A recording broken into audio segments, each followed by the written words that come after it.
let's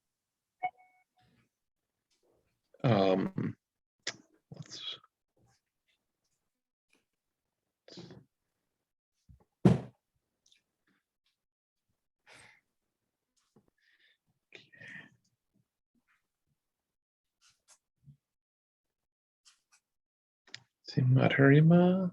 Let's see what I believe is Colleen.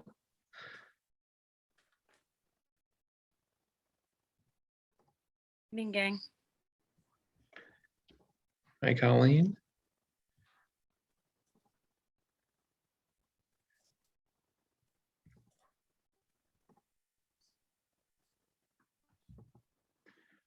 We'll let Madharima's connection establish, and then we'll call the meeting to order.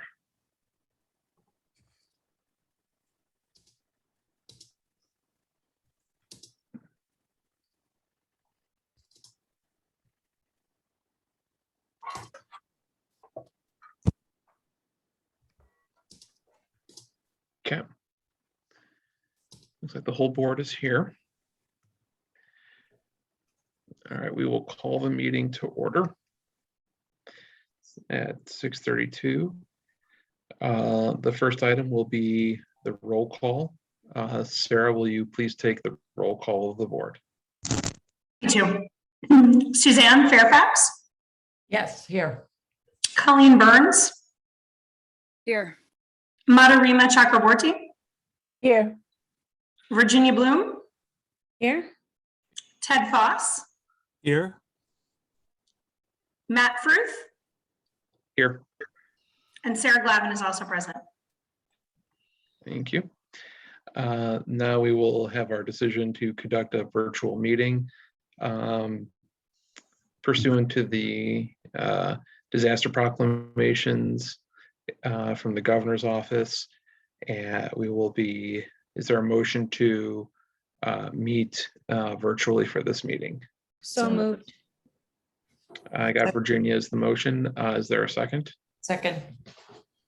Second by Suzanne. Thank you. Sarah, will you take the roll call vote, please? Suzanne Fairfax? Yes. Colleen Burns? Yes. Madarima Chakraborty? Yes. Virginia Bloom? Yes. Ted Foss? Yes. Matt Fruth? Yes. And Sarah Glavin is also yes. Okay. Thank you all.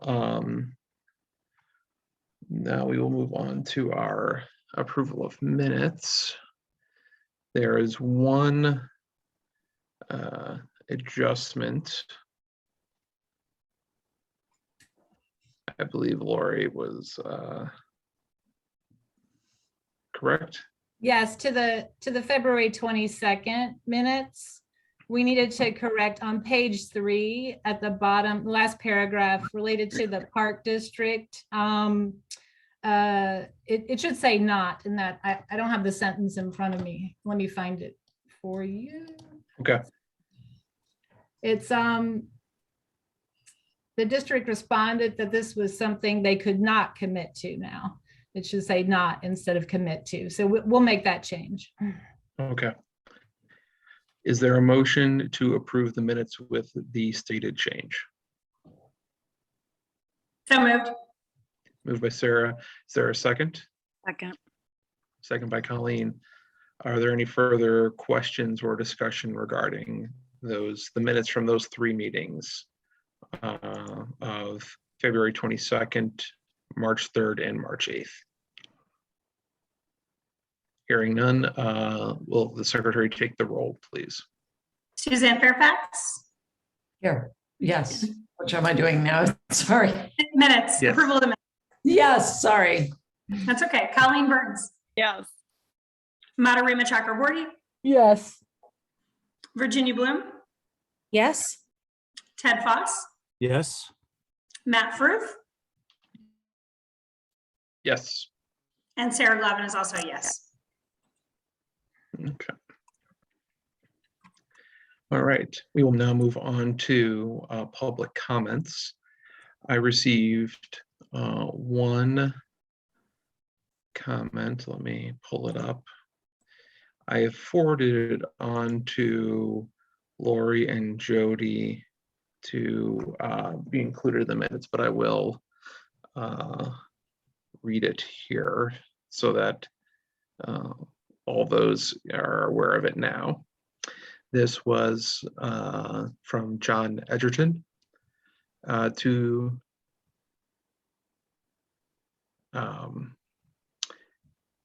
the library board. Thank you for your willingness to serve on this board.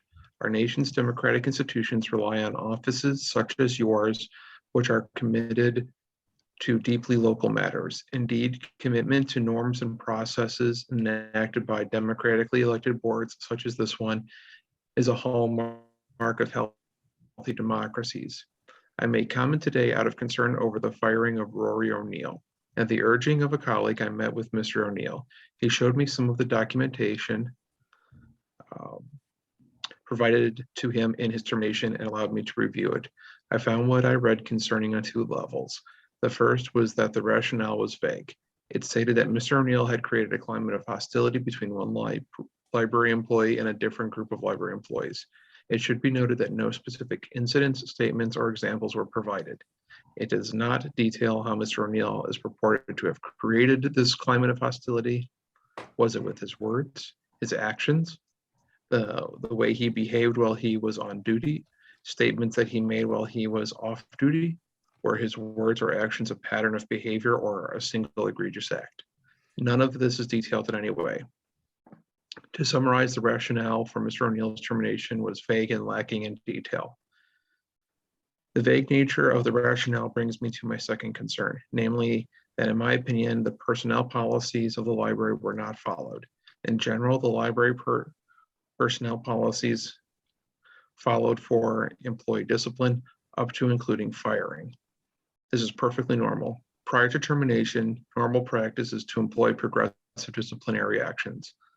These kinds of steps ought to include such things as periodic employee reviews, detailing a failure of performance, documented plans to address performance concerns, escalating penalties should the employee not make the progress towards those goals, etc. This is the essence of a progressive disciplinary process. It is best practices for institutions such as the library and is in fact what is detailed in the library's personnel policies. In Mr. ONeill's case, however, his firing does not appear to follow a pattern of progressive disciplinary action. Instead, his firing appears sudden. The sudden nature of his firing is particularly concerning because, again, the rationale provided is vague. All employees deserve the protections afforded by the personnel policies, and that certainly includes an employee such as Mr. ONeill, who has served the library for many years and who received multiple promotions due to strong performance. I urge the board to reverse Mr. ONeill's filing. Are there any guests who are present here who would like to make a public statement? If you can, we have multiple guests. If you could use the reactions feature to raise your hand so that I can keep an order of who take the stand. Mr. President, may I ask that we go back to the gallery view so that we could see each other, and that then you put the screen share on for the agenda after public comments? Yes. Thank We can do you. that. Okay. All right. Rory ONeill. You've raised your hand, yes. You can all hear me, correct? Okay, good. Yes. Yeah, I'm sorry. I'm somewhat new to this. If I could tell you something about myself and the situation that I find myself in tonight. My name is Rory ONeill. I have been with the Oak Park Public Library for more than 21 years. I started as a 30-hour per week part-timer back in August of 2000. At that time, I was also working full-time as a journeyman operating engineer at the Art Institute of Chicago. That was a union position covered by Operating Engineers Local 399. I have been a union member for more than 34 years, and I'm very proud to say that. I am equally proud of my time here with the Oak Park Public Library. When I started here, our community was in the process of building a new library, and it was very exciting at the time. At that time, I was a student at the University of Illinois Chicago Circle Campus School of Engineering. I was here during the construction of the new main branch and remember the wonderful camaraderie that all staff felt when we had our grand opening and the months that followed. In October 2006, the executive director at the time offered me the position of maintenance manager. I accepted and had a tremendous 13-year working relationship with the library's administration. I developed a reputation for getting things done and being reliable. I would touch base with the service desk and with staff, telling them to call if they needed anything.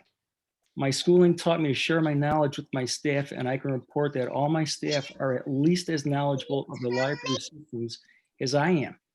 In December of 2009, our administration gave me an award for excellent service signed by board president Lane Hart.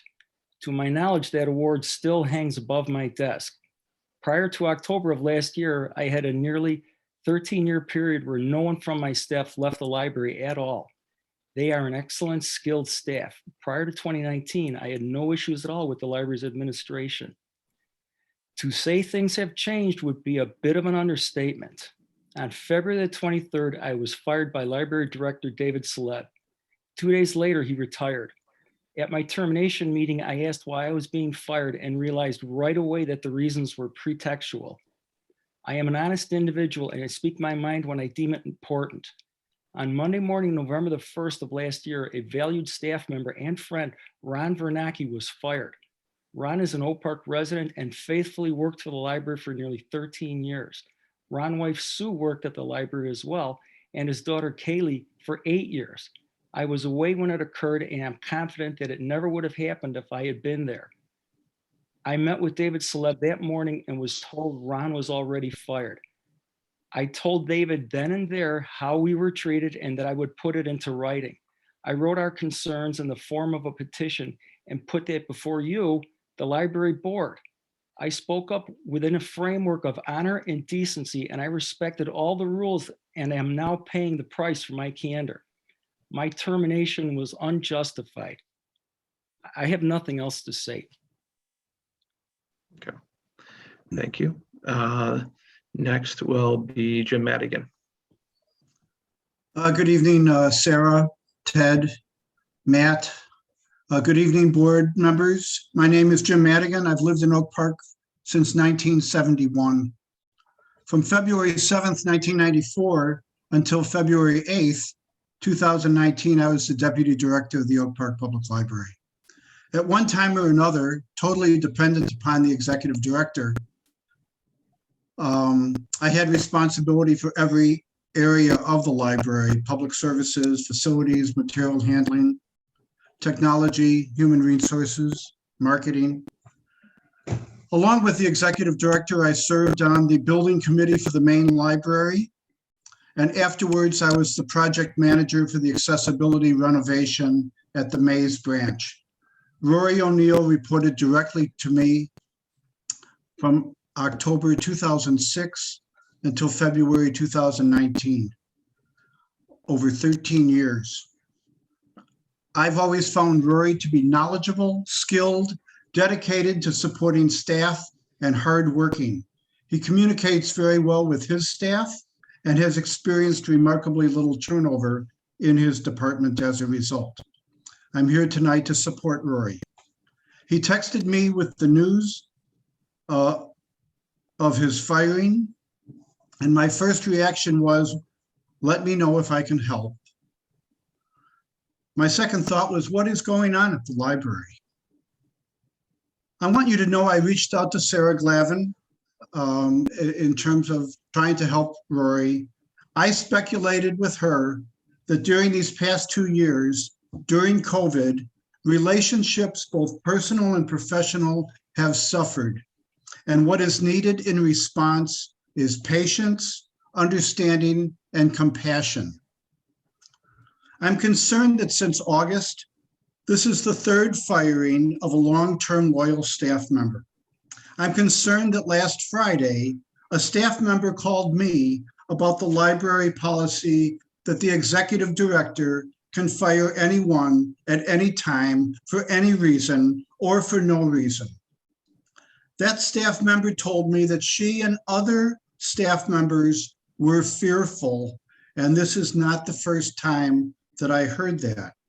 I do not believe that staff members at the Oak Park Public Library should work in an atmosphere where fear exists. I think firing should be a last resort, and that firing all too often is an unimaginative response and an uncompassionate response.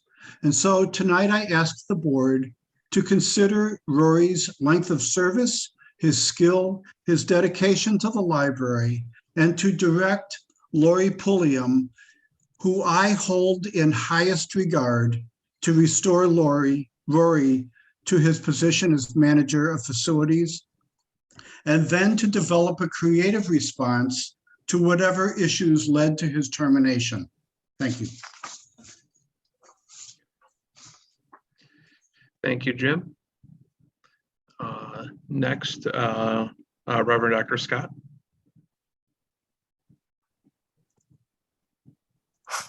There you go.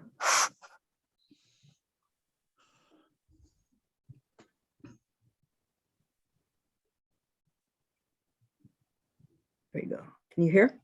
Yeah. I can hear you now. Thank you. First of all, I'd like to simply concur with my colleague, John, that I do thank you all for your service, and just greet you with grace and peace this evening. At the urging of one of the pastors on our church's staff, I did meet with Rory personally to hear his story, and then reached out to 2 board members to ask if I could meet with you as well, to also hear your story. I certainly recognize both your busyness and also that there may be personnel issues which you do not want to discuss with anyone else. So understandable. But I just want to say I did try to reach out.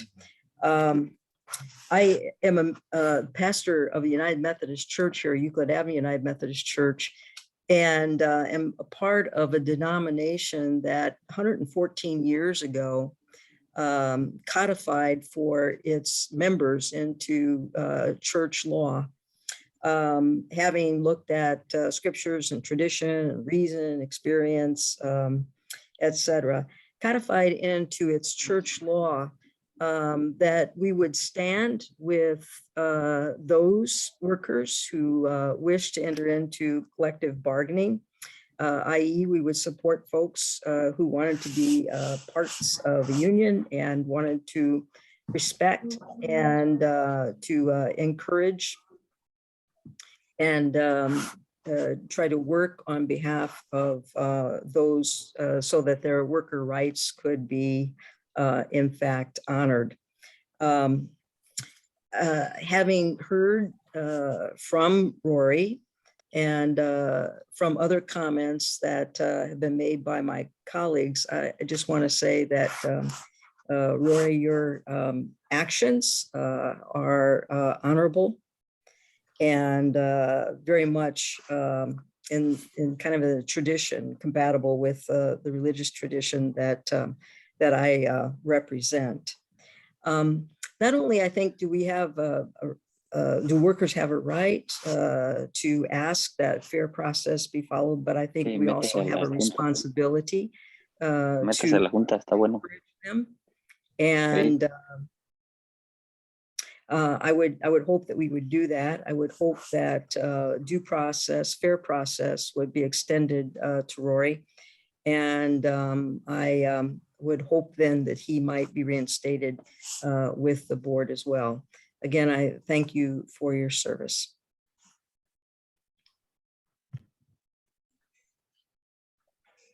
Thank you. Reverend Hawking. Thank you, Mr. President. I believe before me, Father Carl Morello wants to speak as well. If I could have that privilege to invite Father Carl before me? Sure, thank you. And I'm glad to be able to be here, and with everyone else, thank you for your service. I'm the pastor here at St. Giles, and Rory is a longtime parishioner. He's at Mass consistently, and certainly I think all of the things that people have spoken about, he lives those in his life in terms of his care and his honesty, and being just an outstanding person, let alone a parishioner here where I see him care for his family on a regular basis. So I just want to support the reinstatement of him in his position. I think he's an outstanding person, and what has happened is definitely an unfair and unjust circumstance. Thank you. Reverend Hoppy. Thank you. Thank you. For some of you, this might be the holiest of meetings, that you have so many clergy coming into the meeting. So God bless you all. God bless you for your service at the library as well. And I'm really grateful to live in a town that has such an outstanding library. Does someone want to mute, or could the host mute the one person, please? So in all honesty, we only need 4 of the trustees to go ahead and have the courage to step forward to say that a mistake has been made. We don't need all 7. We need 4 of you to find that courage and to say that the library needs to reinstate Mr. ONeill. One of the things that has not been mentioned because of Rory's character, his humility, is that Rory lives with and takes care of his 95-year-old mother. That is the kind of character, that is the kind of person that he is. As I've spoken with people on the library staff, many have said that Rory is just one of the most reliable, friendliest persons that has ever worked at the library. All of you have received a letter signed by 7 clergy in the Village of Oak Park, and 6 of you have received invitations to meet with the clergy to discuss this matter. We have intentionally kept it very quiet so that you could reverse this injustice, reverse this unfair decision quietly. It is our hope that you would write to Mr. ONeill tomorrow and start the proceedings towards reinstating him. Every personnel policy has a progressive discipline nature to it. And we ask you to review that progressive discipline policy that was not followed. Yes, you do also have a policy where the executive director can just go ahead and fire someone. But I don't think you want to build that kind of culture in the library, the kind of culture that Mr. Madigan referred to. You want this to be a community center, a place of resource, a place where we come together as a community. That's the kind of culture that I believe you have fostered for the library and want to continue to foster. And I believe that Mr. ONeill's presence in the library will help towards that vision of what the library can be. So we ask you to please reinstate Mr. ONeill while this situation is still quiet. It's not been in the media. It's not been on any Facebook petitions or TikTok or anything else. And so we're really asking you in this window of time to go ahead and reinstate Mr. ONeill. Thank you all so very kindly for your time. Thank you, Reverend. Are there any other guests who would like to make a public comment at this time?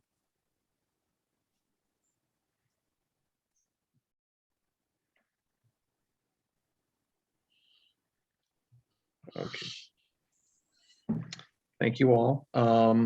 If I may ask that all other guests who are here for the meeting remain on mute for the rest of the meeting, that would be appreciated.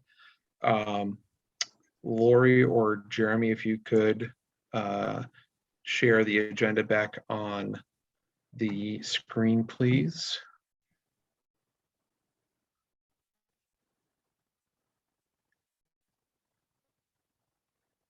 Thank you.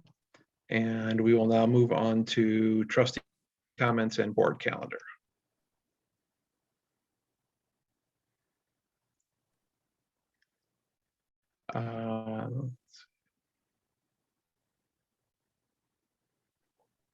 Coming up in April, we have National Library Week, April 3rd through 9th, and our regular board meeting on April 26th. And again, this falls into what we discussed at our recently at another meeting, was that we're waiting to see the governor's disaster proclamation for allowing for virtual meetings to continue. Right now, we're kind of month to month whether or not we will see a requirement for in-person meetings, or we will be able to move into continue with virtual meetings. Are there any board comments? I had a question, Matt. I cannot remember if we do return to in-person meetings. There is not an option to participate remotely and vote, correct? There is, in fact, a way. There are allowances for remote participation of Okay. meetings, but a quorum of the board must be present in the building, Got it. is So where it Matt- is. So Matt, at what least I'm 4 of us would need to be in person for anyone to participate remotely. And that is something we can coordinate as needed. Matt, I just want to add, there are special limitations for remote participation that are outlined in the Open Meetings Act. It has to be illness or an employment-related reason or a family emergency. So those are qualifying reasons for remote participation. And then there is a requirement that you notify if possible, at least a day ahead of time, that you would be remote. Okay. Thank you. Thanks. Any other board comments? Okay. Matt, will- sorry, I had a quick question. Sure. I know you said we're going like month to month on whether we're virtual or back in the library. How much advance notice do we have on knowing that? I think it depends on whether or not the governor extends his disaster proclamation. And I believe the next one is set to expire like April 2nd, I believe. It Okay. is usually in that first week of the month is whether or not he extends it. Okay, awesome. Thank you. You're welcome. Okay. Going on to staff reports, our strategic priorities, and library statistics. If you Are there have any any questions, I can try to answer them. I also have leadership team members, and Alexandra Skinner, manager of adult services, is here tonight. She's here to talk about the new art exhibit procedures, if you have any questions about that. We do have the policy on the agenda for later. So if you have any questions about this process as described in the report, she's here to answer your questions. Okay.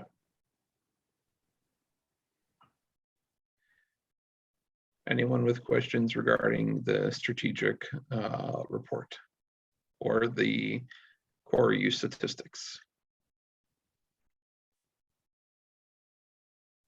Just wanted to give a quick comment.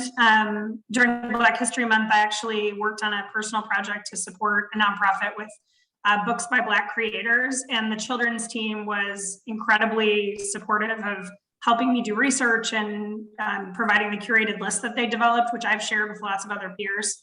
So I just want to share my appreciation, Lori, to the children's team. They really are taking that work to heart. And I valued their focus on making sure that was visible and available to parents in the space. Thank you, Sarah.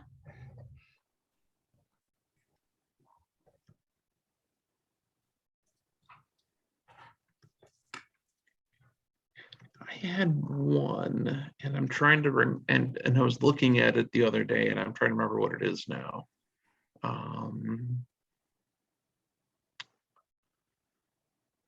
can't remember, but this is probably goes more towards the board comments than this. But speaking of the art, my one of my daughters, her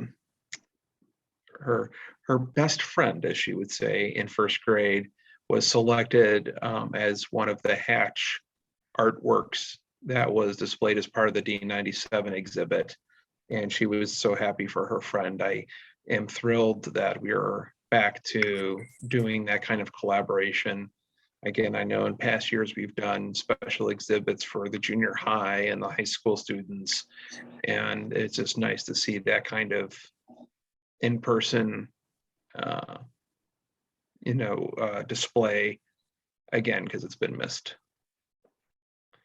I may have missed this, but do we know, as far as outreach, now that things are a little bit more open and the sun, knock on wood, is coming out permanently now, do we have anything related to like the book bike or some of the outreach projects that Sarah and her team had kind of started pre-pandemic? Yeah, they are gearing up. I think Sarah has plans to hire book bike interns again and start planning outreach visits. We're just starting slowly, but you see in the stats, there's a bit of a pickup already in the outreach. They're starting to do a little more preschool outreach. And so things are we're getting back in the swing. It's so exciting. Yeah. Okay. Yeah, I think. Please go ahead, Matt. Go ahead. No, please, you first. I wanted to ask similarly about in-person children's programming. I know the last time that we talked about this, you talked about we were waiting for the transmission rate to be in the low section, which I think you got some help because they like changed the criteria for what counts in the transmission. So I'm wondering if there's an update. Yeah, we are starting children's programming again. For the children under 5, though, masks will be required, but we are planning to bring back story times and other children's programming. You'll probably see more of that in April. We're just getting started, but yeah, that's the plan. Thank you.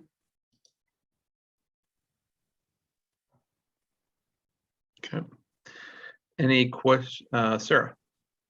I had one, and I don't know if there's a way, or if we think that integrating it into the core use statistics makes sense, Lori, but I really appreciated the note in the use section of the executive reports that included kind of an overview of how the utilization of the corrals is going. Pre-COVID, such a significant part of our conversations were really rooted in space usage. And I think we're going to be reevaluating space usage in ways we wouldn't have imagined 2 years ago. But I think, as you're making investments and we're kind of using space differently, if there are ways that from an analytical standpoint, you can give us some perspective on, I don't know how you're planning on implementing that survey, but I would say like the more we can leverage, survey type style data collection to maybe hone some of the use statistics around spatial usage, I'd really value that because, while we were going down a path to potentially doing redesign work, and that may not make sense for some time, the more we can continue to learn about what does new usage look like, I would really value that because when I walk through, children's, I still see a number of family members out, they're using the spaces differently. But I don't necessarily see that, I think, on the second and third floor as frequently as your team would. So I think if you can continue to imagine the ways to capture that data for us, I would really appreciate that. Oh, that's a great suggestion. I'm very interested in that as well. And I know in terms of the study carols, we talked about doing observational data collection as well as surveys. So I think a combination of checking at different times of day and seeing how the spaces are being used, as well as asking patrons, would be really helpful in future planning. So thanks for mentioning. We'll work on that with Mallory. Wonderful. Okay. Next, we'll go into, if there's no other questions, we'll go into financial reports. I think Jeremy would like to make an introduction tonight. Jeremy, do you want to take over? Yeah, if I can find my unmute button as I'm sharing the PDF. Tonight, I wanted to introduce our accountant and accounting and financial coordinator, Linda Barnett, and I think she's on the call. I told her she didn't have to speak or anything, but she was excited to see the board meeting and see the process.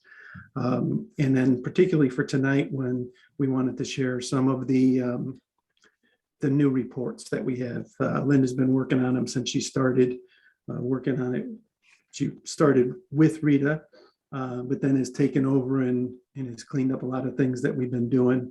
And I think we're about ready to move completely away from Excel spreadsheets and cutting and pasting for the reports.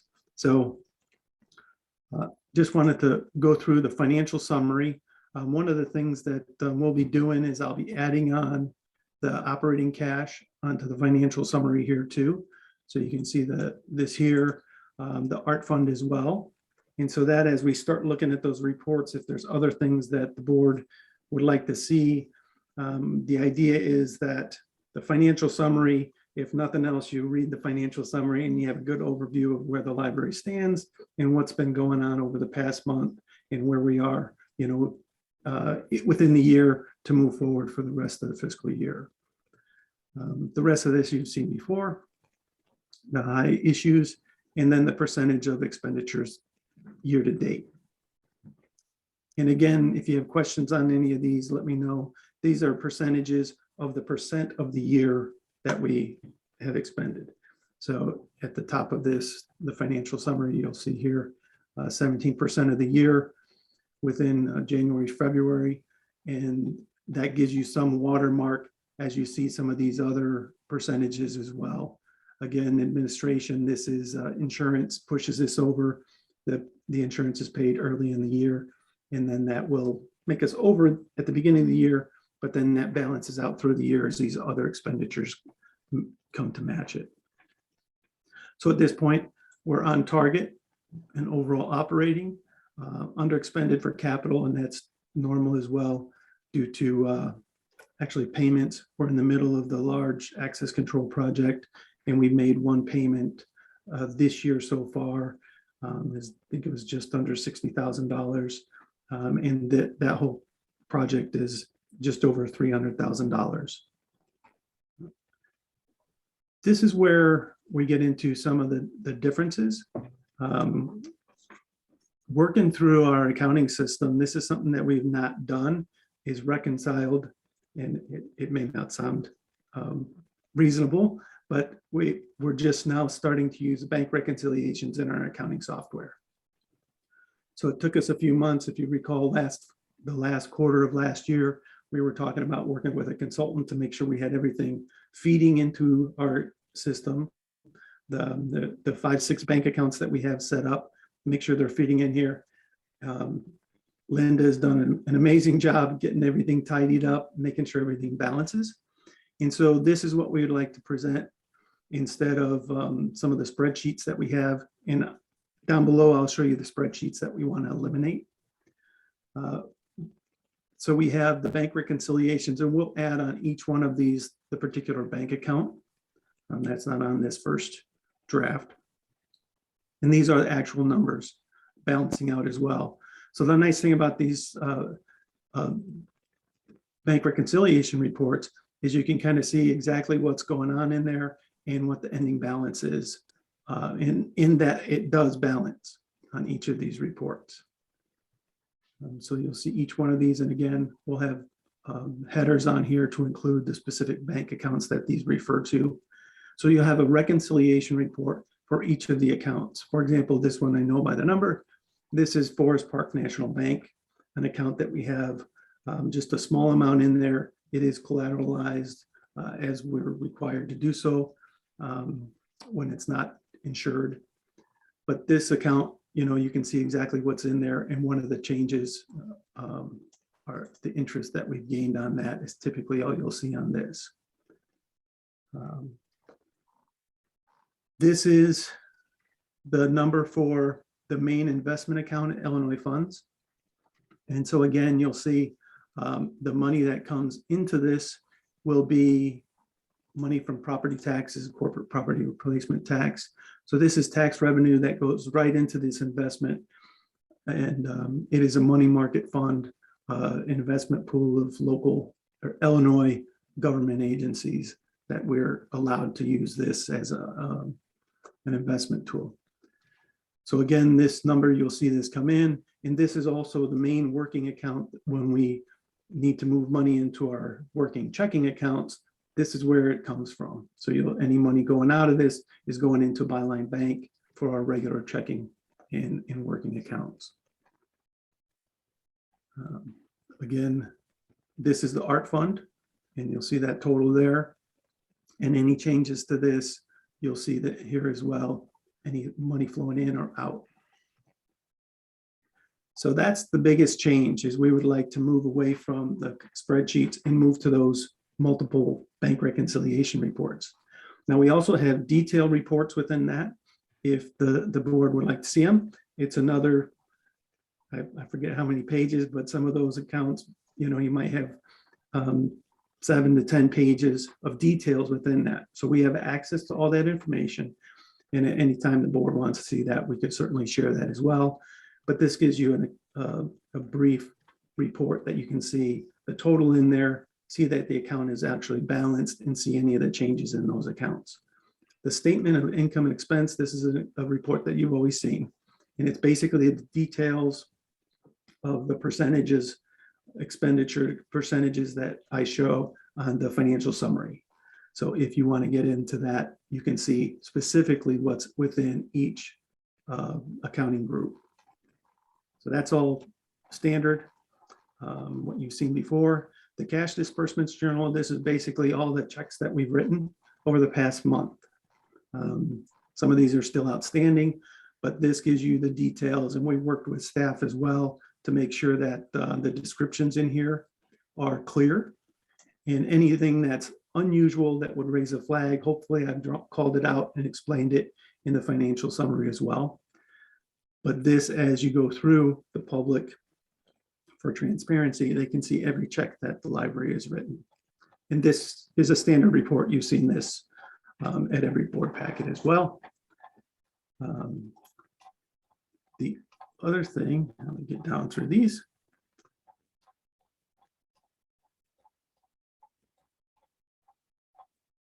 Cash disbursement journals. This is the checks written to each specific account. So again, it just gives you more information on which accounts the expenditures are taking place. And that we plan on continuing to have as well. And then we get to the resolution. And so the thinking on this kind of layout is you'll get the financial summary, you'll get an overview of all the expenditures, where we are in the month with the money that we have to continue operating capital projects and any call outs. You'll have all the details within that. If you have further questions, we can certainly get you more information on that stuff. But you see everything, every check that's written. And then you come down to the total disbursements. Now, what we'll also include in this, and I'll be working with Linda, actually, we're meeting tomorrow with the consultant to work on some reports to make sure that's included. For next month will be all the checks that are written and any of the ACH payments. So in addition to the checks written, will be the payroll that comes out through ACH, the health insurance through IPBC that comes out automatically, and then there's a few other small things that come that flow automatically into the bank account. So we want to make sure that's added on there as well. So you'll see before the actual resolution that you vote upon and take action on each month, you'll see again the details within that. So that's kind of where we like to end the reports as we go forward, beginning in April. And these are the things that we'd like to eliminate. Again, this is just the cash disbursements report. And so these are some of the details that we want to get in here that for approving that cash disbursements. You can see everything that comes out within that total number. So this will have, we'd like to eliminate this, which is a lot of cutting and pasting in the spreadsheets to build this. This is a summary page that we'll also be working on to capture in for each of the bank accounts, so you can see that on one page as well. This too is one page on I think 7 or 8 tabs where there's cutting and pasting going on behind the scenes to make sure that the totals within the account come together. And this is really basically a summary of all of the bank reconciliations. So this is another form that we'd like to eliminate as well. We'll give it to you in a similar form, but concise and right out of our accounting software. Again, the cash disbursements, these are the bank reconciliation reports that were done with Excel spreadsheets. And so you'll see each one of these for the bank accounts that we would like to eliminate and just show you the previous bank reconciliation reports.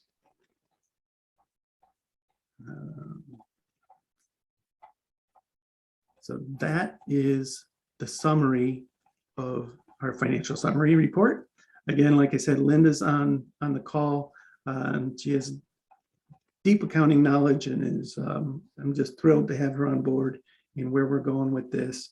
We're thinking, certainly by mid-year, we've gone paper-free in our accounting process. Everything from the management team and the programmer submitting invoices, that's completely paperless, or can be if they're receiving the invoice electronically. All that can be done paper-free. And that's what we want to do next, is streamline this process and get away from spreadsheets when our accounting software can actually handle all of that, be more accurate, and be a lot less prone to errors. And also make sure, then Linda can make sure that everything balances at the end of each month. So if there's an issue, she can go right back, clean that up, and make sure we're all tidy and neat. So that's kind of where we're at with this. If there's anything in there that concerns you about getting rid of some of those spreadsheets, certainly let me know, and we can make sure that that's included. And as we go forward, the other thing Linda's working on is getting a complete balance sheet and a cash flow statement that we'll be presenting each month as well. So you can actually get a better view, kind of standard financial reports, to make sure that we have those standard reports for the public as well as the trustees to take a look at and make sure you're all comfortable with where we're at in the financial management of the library. All right. So that's a lot. But again, as you go through this, if there's things that you're concerned about losing, we want to make sure that we get you the information that you need as a board to direct the financial oversight. But also we don't want to give you more than you need as well, because there's already plenty in here. So like I said, if there's anything that you need, let me know personally, email, and we can make sure that we get it in there. If not, I would like to, if you're comfortable with it, we'll present full reports from our Blackbaud system in the April meeting and eliminate all the spreadsheets. So any thoughts, concerns? Am I understanding that everything's still going to be there, just in a different format, or is there actual data that we won't get? No, all of the data should be there.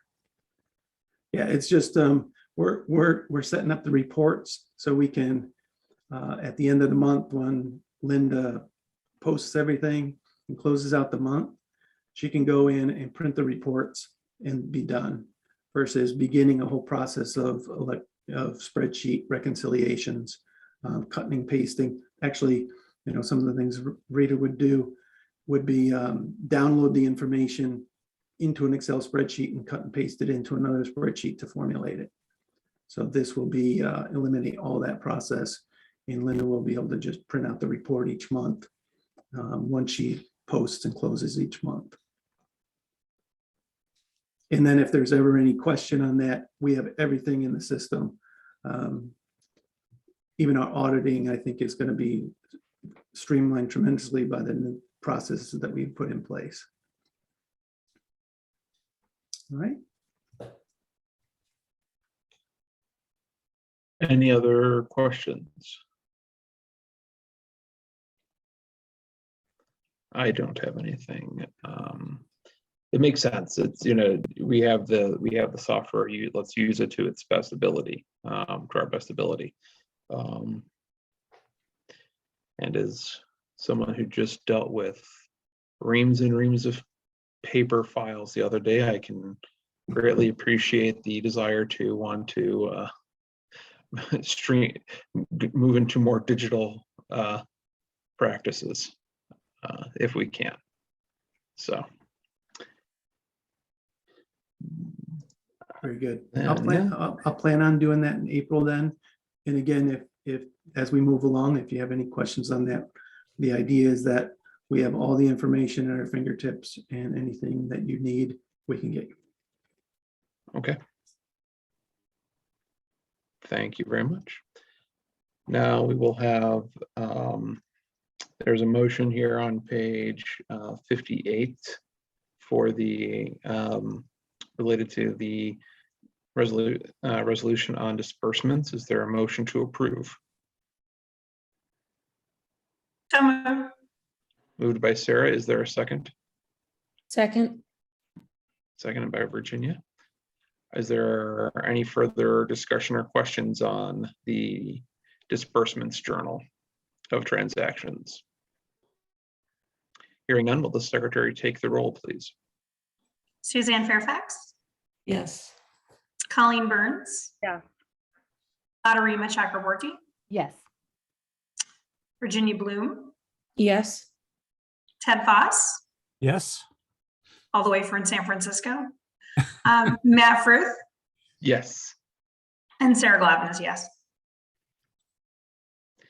All right. Thank you, everyone. We'll now move on to additional reports. 8A iGov. I can tackle that. The most recent meeting revolved largely around planning for the May 2022 assembly. The basic outline, the concept is to give a brief introduction to the purpose of iGov for interested participants, and then have Village Board President Vicki Skaman give a quick presentation on how Oak Park government works, and then have a panel that includes one member from each governing body to provide insight into specifically our budgeting processes and how that all works and our priorities. And there was a lot of discussion about how we might tailor our thoughts in terms of making sure that what we're accomplishing is giving individuals in the village a better understanding of how our budgeting processes work. That's it for my go. Okay. Then I believe there was, COG did not meet yet. I got a schedule of their meetings. I think we meet next month, finally, for the first time in quite a while. So I hopefully will have something to report back in April. ILA, the advocacy meeting, I was unable to attend our meeting because it was the same day as candidate filing with the clerk's office. So I was a little occupied with making sure that happened. and it went very well. So Friends of the Library.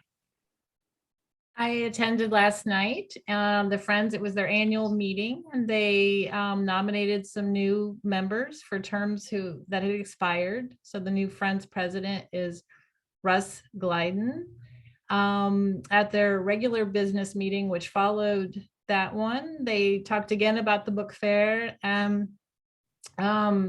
They are still hoping for an off-site location, but they are willing to accept a limited fair focused on children's materials or mysteries or a specific genre for August. So that's the backup. They told me they'd get back to me in a couple weeks. If they didn't have an outside location, we would go forward with reserving the veterans room and other spaces to support it. And we'll start collecting materials again from the community, but we'll do our best to collect specific things. I think we'll get a lot of materials because a lot of people have been anxious to donate to the library. So we have to, again, recruit volunteers to help. It's a heavily intensive volunteer activity to have the book fair, and as well as staff intensive. So I have to work with the team on rebuilding the infrastructure to manage that whole process. But it wouldn't be as it had been in the past on the scale of the past. It would, it would be a more limited fair. So they were excited about thinking about that. They also would like to see some of the programs that they sponsored in the past start happening again, the film series, folk music. So we'll be working with Alex Skinner on that. The other thing was they asked me to submit a request to them in May of all the things we would like Friends support for. So in the past, past couple of years, they've paid for the Barbara Ballinger, but we weren't doing much programming during COVID. So they didn't have a lot of expenses. But I think since we are adding more programming in, we'll submit a more robust request to them.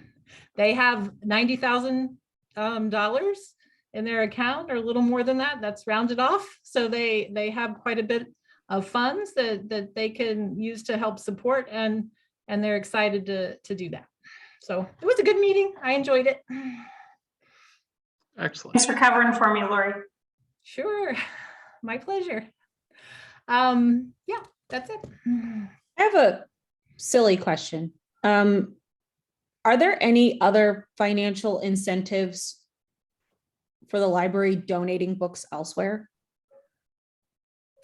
We have a program where we donate to Better World Books, and we do get a percentage of that. I think it's 5%. I'm not sure. Lee, are you still on the call? Or Elizabeth, do you remember the percentage for Better World?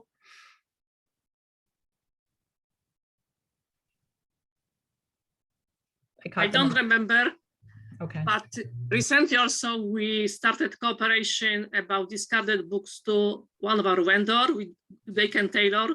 So I'm not sure about our cooperation with Better World Books, but there is an opportunity still for us or for Friends as well directly to donate to this organization. But percentage, it was not, again, it was minimal income, I would say. Okay. I'm trying to find other outlets if we're not going to have the same kind of space. And I have a feeling after so much time cooped up with your own books the last 2 years, you're eager to, donate some of those. I'm just trying to think of, are there, I don't know, tax write-offs or whatever. I have no idea, like some sort of financial incentive somewhere for, if we're not able to sell them to the public, to donating them somewhere. Okay, I'll noodle that around some more. Thanks. No, it's a good thought because we can't store like we used to. We just don't have the space. So we'll have to share whatever we get that we can't sell. And Or Virginia sell and somewhere. Virginia and Lori, I have to tell you that I've been looking into this a lot, and it is incredibly complicated when you want to give books because it used to be that like there was a program where you could just send them off to a container to China, but that doesn't work anymore. I mean, it's incredibly complicated. I know I spoke, it must have been like over a year ago now, to somebody who worked in library services for Cook County Juvenile Detention. And they said that they took in donated books a lot of times, but that the barrier was, the content of the books, the age requirement for the books, you're looking for things that maybe are not, of an adult theme. But I thought maybe if we looked into something like that, I don't know. Again, I don't know what our options are, but I have a feeling that we're going to be at capacity with the things that come in. So I'm just trying to brainstorm how we can do good with the good that's about to come to us, and where it can go, and how we can get it back out to the public equitably and hopefully quickly. Yeah, I appreciate that. It's there's a lot to think about with restarting collecting for the book fair. So thanks, Virginia.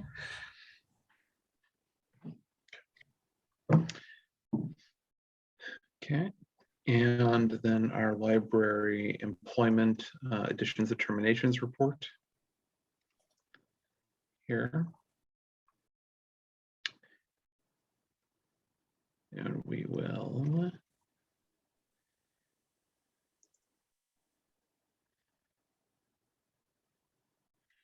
okay. I think Billy did you want to share around the staff changes document that you created this month? I was happy just to let it keep going, but Virginia, at the last board meeting, you had asked, like, there's additions and terminations, but what else is going on? Like, there's a lot more that happens when someone comes into the organization or someone leaves the organization.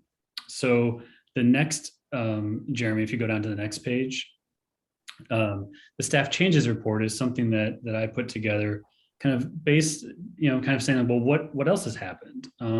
What's like internal changes, things that you might not know about. And this includes, on this report, you'll see like promotions.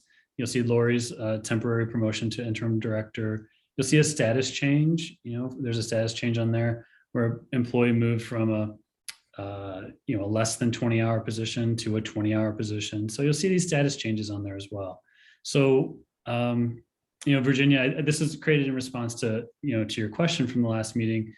Does this help, or is there anything else you'd like to see? No, this is awesome. This is exactly what I was looking for, which is, the little background things that we don't see. People being promoted within, people moving from one department to another, people taking on more hours or other responsibilities.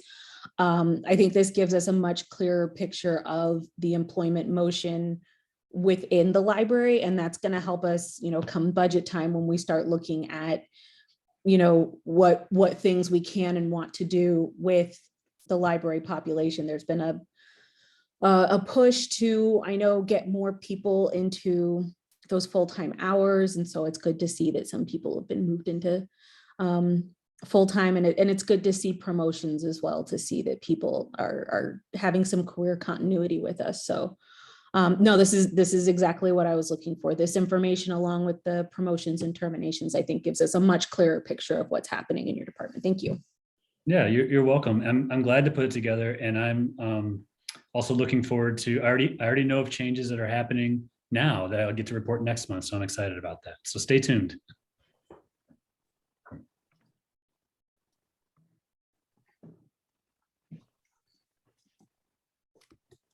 Okay. Thank you. Next item will be the resolution of financial signers. Presented just so that we can, this will be adding Lori as a signer on the bank accounts. Is there anything else that Jeremy or Laura, you want to explain about that? Yeah, I can comment on this. I added this on one of actually Illinois funds where we have the majority of the library funds. It requests a resolution to change the primary card or the primary account designee. And so that, my intent is to add Lori on as the primary, make sure that we have multiple, a little redundancy in who has access to those funds. So it will be basically Linda, me, and Lori will be able to change that. But then also this gives us the information that's needed to add in Lori as a new signer for the regular checking account and things like that. And then also make sure that they know we can remove anybody else who is not listed. So we can make sure David is removed from all the accounts and things like that. Oftentimes they'll ask for meeting minutes, but then it's approved meeting minutes. So we didn't have time to get it in at the March 8th meeting. So this helps us expedite that so I can get the ball rolling sooner than waiting until April for the approved meeting minutes to say that we can get these changes going. So that's why we added this on. Hey, Jeremy, just a side note, you will have to change my name. Oh, what's that? What are they? Just take off the second name. Oh, okay. Okay, yeah, I'll definitely change that. Okay. So duly noted. And then, yeah, we'll need physical signatures on this too. So along with the physical signatures on this from Sarah and Matt, and you'll see on the second page here. Then once we get Lori to add that on, we go through the whole process of new signature cards for all of us. So that's Matt, Virginia, myself, and Lori. We'll need new signature cards for byline. Okay. Is there a motion to approve the amended, the resolution, the ones that it reflects the change for Virginia's name? So moved. Oh, second. Moved by Suzanne, seconded by Virginia. Is there any other questions? Hearing none. Sarah, will you please take the roll, please? Suzanne Fairfax, Yes. Colleen Burns, Yes. Madarima Chakraborty, Yes. Virginia Bloom, Oh, yes. Ted Foss, Yes. Matt Frith, Yes. and Sarah Glavin is yes.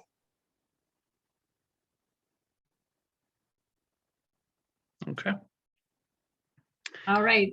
Next up, we have exhibiting art in the library policy. This is an update of a policy that was approved called the exhibit space policy in 2003. And the changes that we've made to the old policy reflect our prioritization of the way it's outlined here, related to our commitment to equity and anti-racism and prioritization of local artists and art that aligns with our aspirations.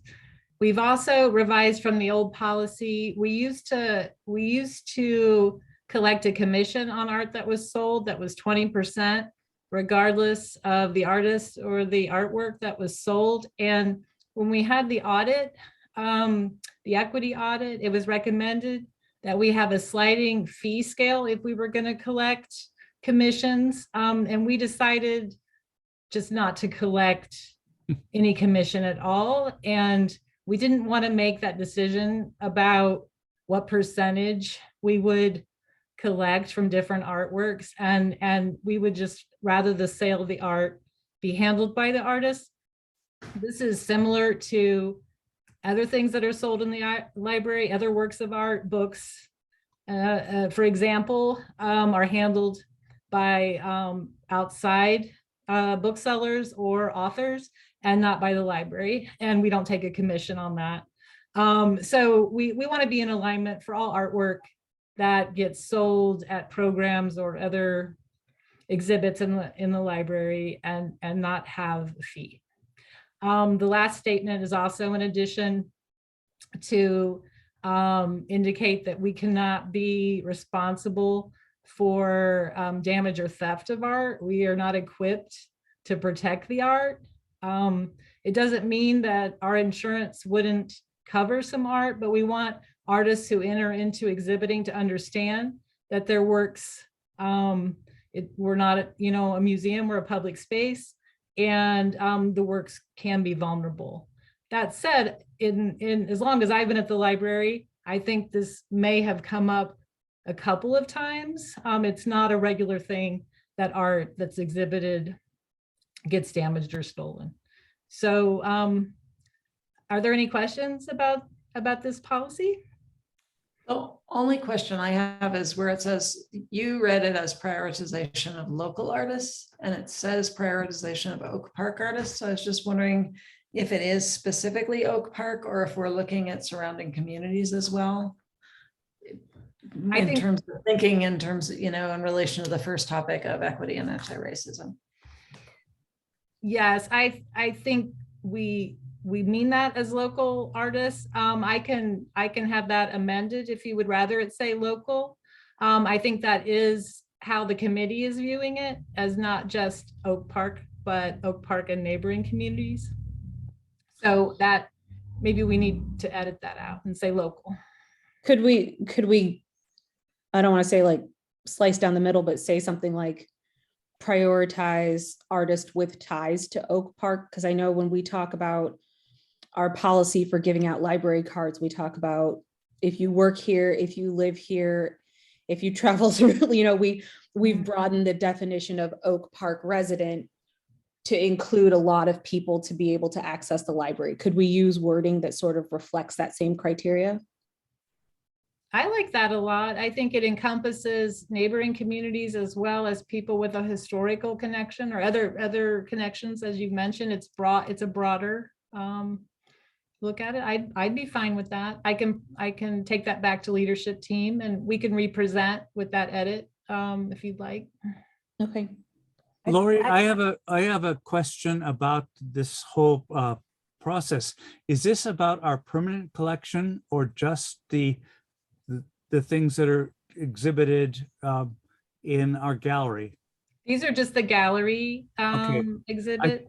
I think that needs to be explicit, because if all of a sudden we decided to sell our huge trapezoidal painting and the artist says, I want 20%, that's completely different, right?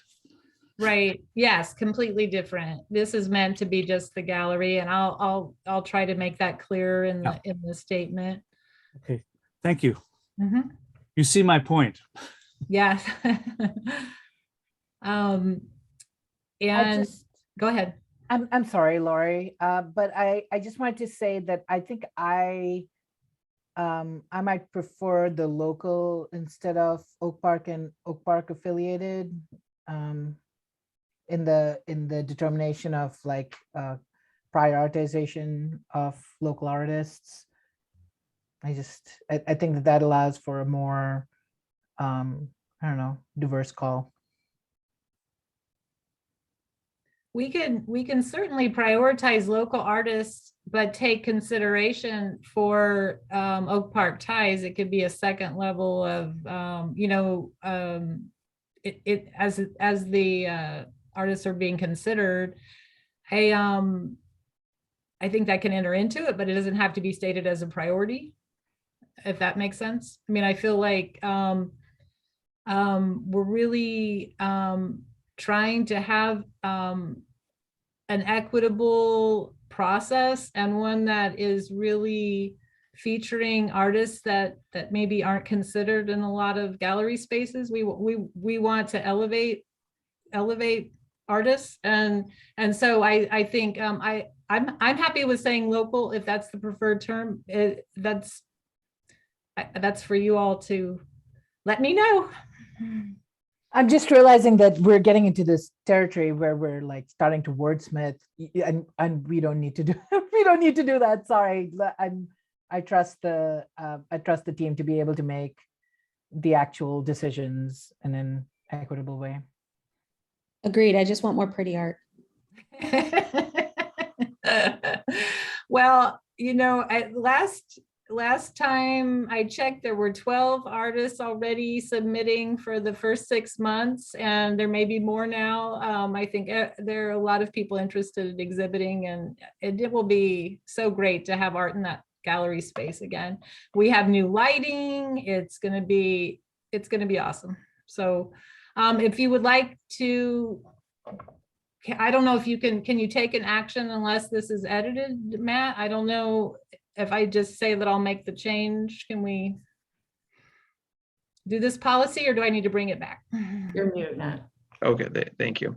I think, well, I think if we knew like the specific language it was going to be, we could approve it pending those, you know, specific, you know, if we knew that there was going to be a specific phrase going to be put in. But I think if we're talking about changing that to be a little bit more inclusive in that language, I think we can bring that back next month with the more precise revisions.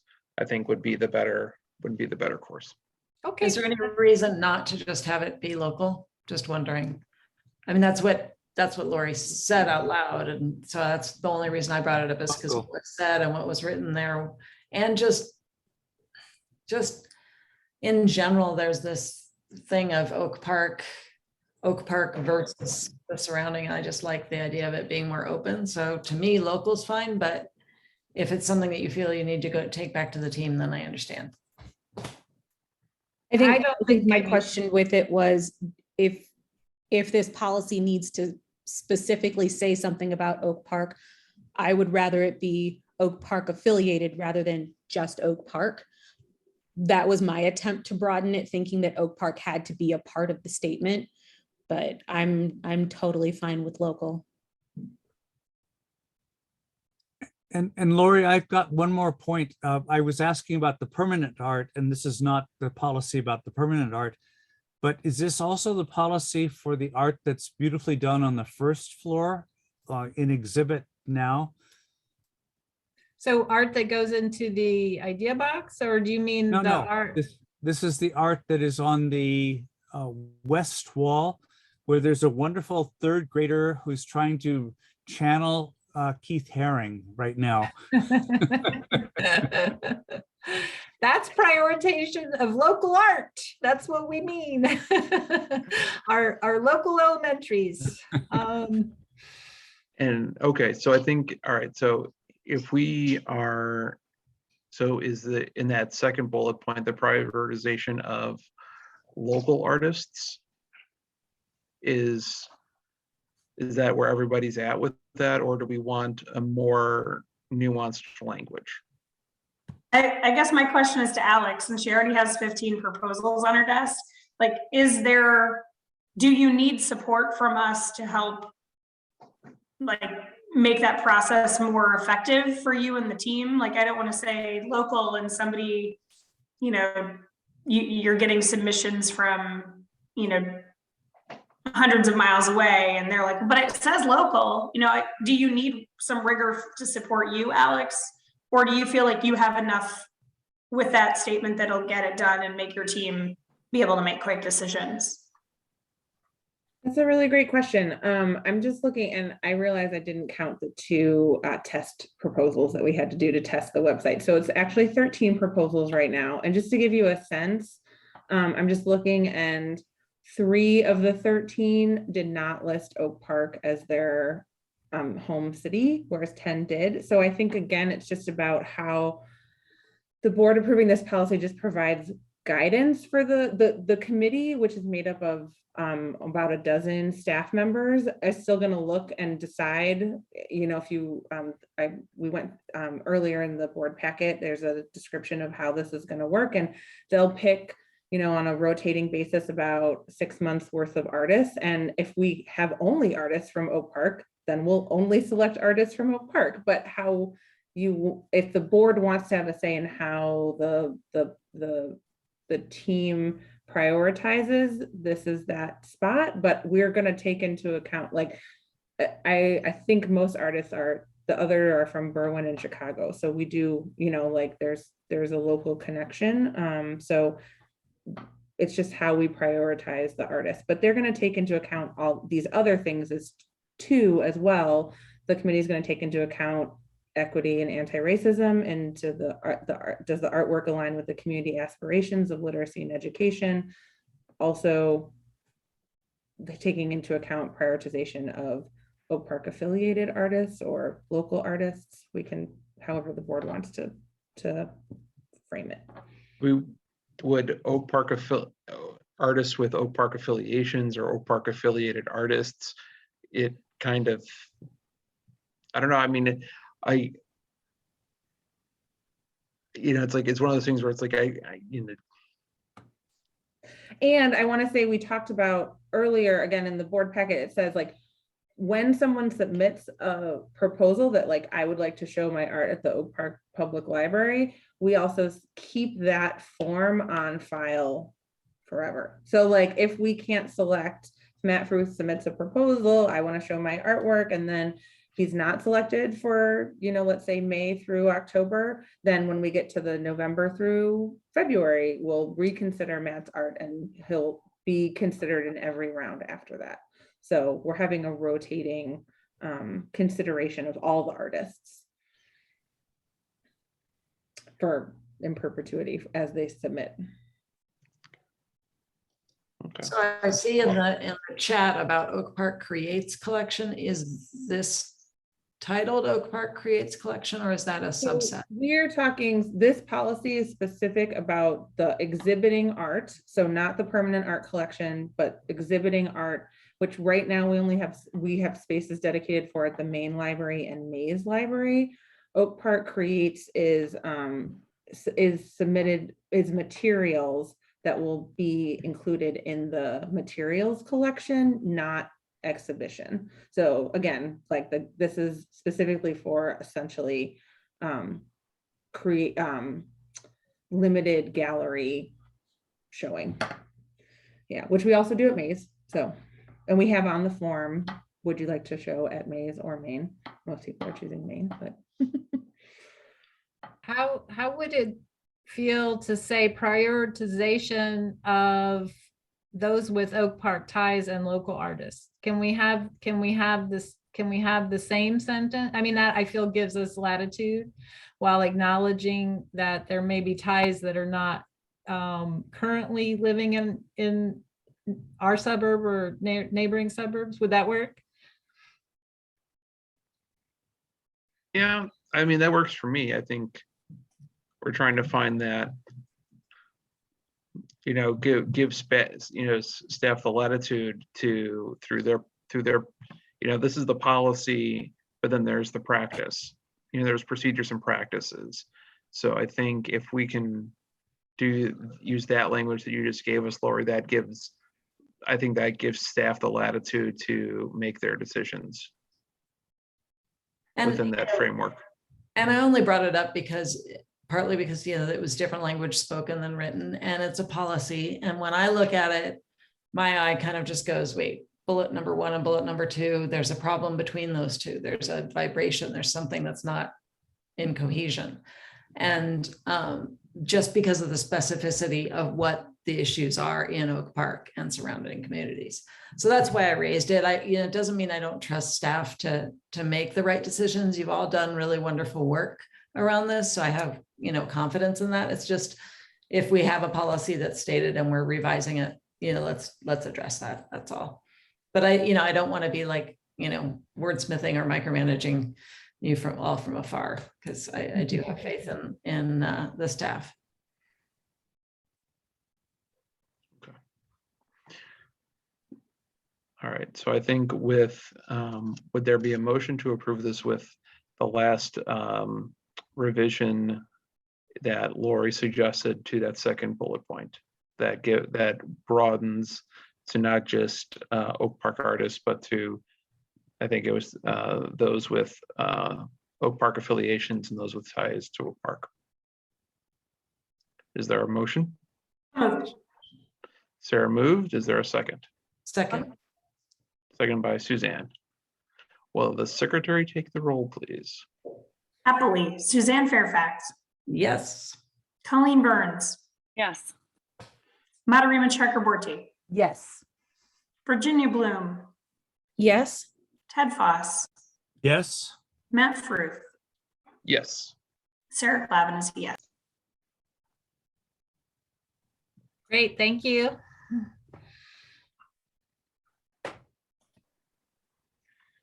All right.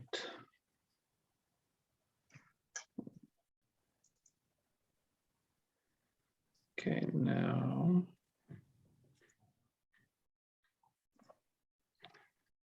We will, sorry. Go to the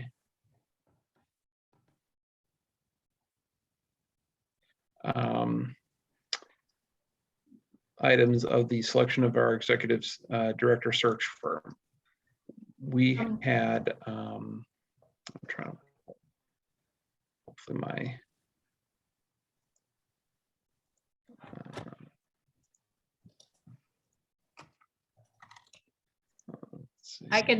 I can put the addendum in the with the answers to the questions in the chat. I'll get it. or if you can bring it up on a share screen, Lori. Okay. I don't know, whichever one is easier for you. I did send them out to everyone.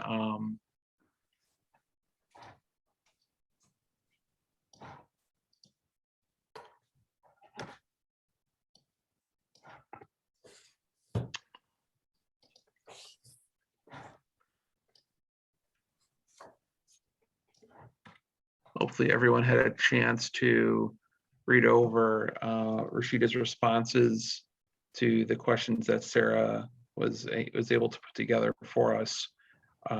She got them back to us in a very quick order and very quick time from when I sent them over to her when she got back from her vacation.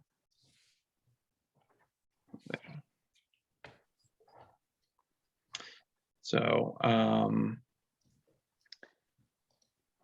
there are and with regard to this and another item, I did ask that Billy was going to be on tonight because I did ask him, check in with him earlier today as to, in light of some of Rashida's responses, if we would be able to host the, like, I assume the answer would be yes, but I wanted to confirm it before we got into the discussion that our the software system we use for hiring and job postings and everything would be able to be customized and do it and work as a portal for receiving submissions for the executive director position. One of the things he said he'll have to explore, but he is confident will be able to be resolved, is how to grant Rashida access to that piece without granting her access to all of our hiring stuff in there. But I do, if I'm remembering your email from earlier today correctly, Billy, that you did say that you are confident you'd be able to find a solution that will work for that. Yeah, that's correct. I know that there's one that exists. I just have to do it. So, but okay, kind of thinking that this was a possibility. I looked into it. It's just a matter of setting it up. I can add a consultant with access to our hiring platform. Yeah. Excellent. Okay. Sarah, you have your hand raised. Thank you so much, Billy. I had a call with Billy and Lori when we were formulating these questions. And one of the things that, I think we all discussed as a team was that we really just wanted to ensure we kind of understood expectations for each of us as well as for the leadership team at the library. And knowing that some of the things that I think we might have anticipated a search firm to handle independently are now going to be shared responsibilities with Billy and team, or maybe just Billy. I don't know, Billy, if there is a Billy and team, but wanted just to get confirmation from Lori and Billy, understanding that additional workload. Are we in a position with the current leadership team to meet those requirements with our current team? and kind of taking on some of those responsibilities that might otherwise have gone elsewhere. And knowing that, I guess second question is, do we feel like we're still comfortable with the proposal price point? Knowing that some additional like labor or staff burdens might actually live with staff. So I just wanted to bring those two questions up. If you could start maybe. I'm sorry, Sarah, I cut out a little bit. Was that for me? You wanted me to start? Great. Yeah, you know, if it's just about posting it and posting the position and making it, if I can make sure that Rashida can access the information, you know, that's not so much time. But I just wonder, like, yeah, I know that we did work with Rashida for the search for the when we hired Stephen for the director of equity and anti-racism. And I know, I mean, that was pretty much a staff-led search where Rashida was helping us out. Yeah, I think to me, it does change the, it changes the way I view the proposal, and, you know, not to diminish all that she would add to the process, but, you know, it changed because I believe a lot of the other consultants were gonna handle a lot of this on their own. And so we're not necessarily comparing apples to apples. When I think this current proposal is 28,000, if I remember correctly, for the services. You know, and yeah, I mean, it raises a question mark for me, but like, it's also like, I don't know if I know enough about it to make an informed like decision or informed recommendation. But I guess as a quick follow-up, Billy, do you feel like understanding the components that would be library staff led, we're in a position to execute on those effectively with your current team? My question, I think, is almost like, do we need additional support within the library team if we're going to have responsibility here? Or are we, what I don't want to do is say, like, the reward for good work is more work, Billy, have fun. So I took a deep breath and I paused for that, because it's not just about this search. It's like, what else do I have that's piling up or going on? Like, can I work with Rashida to make sure we hire our next executive director? And yeah, I'm positive I can do that and I can take that on. It just, that becomes a priority. And what else am I not doing? And I don't know the answer to that question right now. I just know that, like, that's what we're gonna have to come up against. But yeah, I would never turn down the opportunity to entertain adding another person to the HR team here, though. So I just wanted to insert that as that opportunity came up. But I'm confident that I can work with Rashida in reading through her answers. Nothing surprised me here. I just was making sure that she's the one that's working with you all to make sure that you know, if there's any training that's needed, developing the rubric with you. If she's doing all those things, I can help behind the scenes with a job posting and making sure that she has access to that. That's not to me. I'm happy to be involved at that level. Now, you're absolutely right. The contract was for $28,000. What is Rashida's current contract with us in her anti-racism work? I believe it's expired. I don't know that that's what I'd like to, let's hold off on that, because I'm question, because Madhurima had her hand up next. I'd like to get to her, and then you, Ted. Okay. Madhurima? Yeah, thanks. Actually, my question was the one that, well, I had two things. The question was what Sarah asked, which is, how does this affect our understanding of the price point of the proposal? But I also just wanted to really add quickly that I'm really glad that Sarah pointed out, or Sarah suggested, that we ask these questions and had that forethought, and then like did the work and worked with Billy and Lori to sort of come up with these questions. I think that this does, you know, like it reframes that proposal a little bit, and it's I just appreciated that, Sarah. Thank you for doing that. Okay. All right.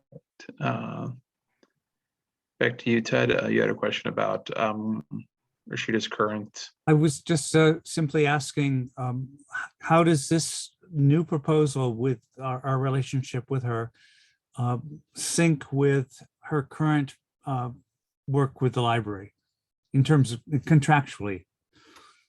Ted, I think that Rashida's contract has expired. I mean, I think we've paid her contract out. She's not currently working for us right now. So this is a new contract. Okay, thank you.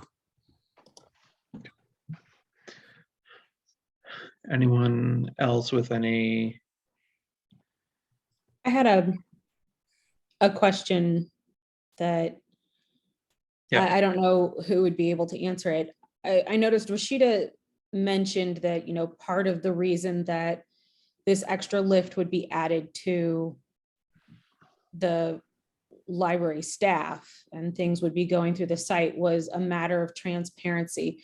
Do we know what the difference would be had in transparency if it were handled by another company? Like it's not something I had thought about until I saw her mention, like, for increased transparency, you know, what would it look like? Like, what is the difference between what we're looking at with her in that aspect versus what we would see with another search firm? And I would say, like, maybe we won't get we will clearly receive every applicant and have their data and materials. And if it was a search firm, they don't relinquish those records to you based on privacy. We would only see like a narrowed selection after we'd established our like screening rubric. I think that's what maybe she's referring to. So it's like, if we get 300 applications, another search firm would do the work, come back to us with 3 to 5, whatever. And those are the only ones we'd see. In this situation, we're gonna see all, not us, the board personally, but all the 300, their information will be in our system. That's And be subject to our, you know, any laws around public records retention, FOIA. Of course, anything would be, you know, subject to, you know, redaction of personal information, you know, and some of those things. But yeah, it would be, all of those records would be kept under, you know, applicable public records laws that we would have to maintain, versus, to Sarah's point, a search firm, I don't know that they would fall under that same requirement as we would. Do we think any of the applicants would be uncomfortable with that? If they're working with public libraries, they know what those what that entails. But if we're right. deliberately trying to reach out to people who don't work in libraries, I this think is not something I would have thought about as an disclosure- applicant.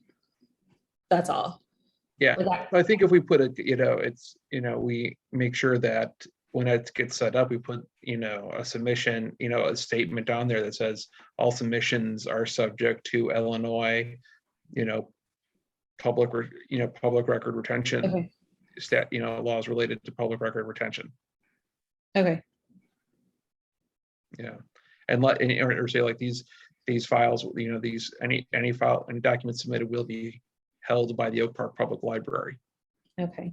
I remember we had talked a little bit about, you know, as we get towards the end of the process, do we want those last 3 or 5 people to have, you know, their information out in the community to know, you know, we had a kind of a deep discussion on that. So I wanted to make sure we at least thought about the people who didn't make it to that last 3 to 5, that, you know, we're being cognizant of their careers as well. If we feel like, you know, if we're going to be keeping that information and holding on to that, making sure that it's not completely accessible, it's only accessible to within the public libraries system. Yes.